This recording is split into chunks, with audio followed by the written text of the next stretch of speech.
بيعض على كل حاجة، نومه مش متظبط، بكى ولا مفهوم له سبب.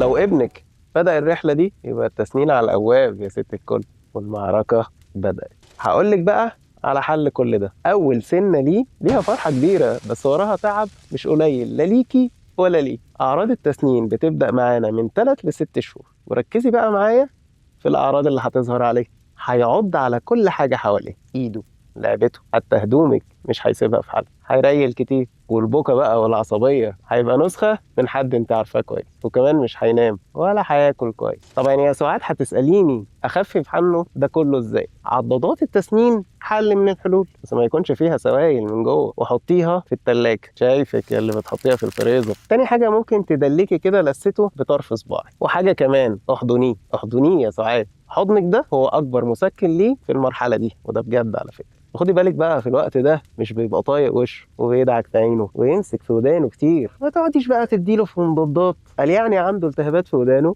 وما بتخفش. ارحمي مناعة الواد يا سعاد، ده كمل سنة يا دكتور ولسه ما فيش ولا سنة ظهرت. اقلقي، ايوه بقول لك اقلقي. بس خليني اوضح لك، اخر ميعاد طبيعي لظهور اول سنة هو سن السنة. لو ابنك كمل 13 شهر او اكتر ولسه مفيش ولا سنة، لازم وقتها تستشيري دكتور الأطفال أو دكتور الأسنان وبسرعة. طب هو ليه التسنين ممكن يتأخر؟ عوامل وراثية، لو عندكم في العيلة الموضوع ده منتشر، أو نقص كالسيوم أو فيتامين د، أو طفل مش بيتعرض للشمس أو تغذيته مش كافية. ما تقلقيش، كل طفل ليه توقيت مختلف، وأول سنة هتطلع في وقتها، وطول ما أنت مركزة معاها عمرها ما هتطلع يا سعاد.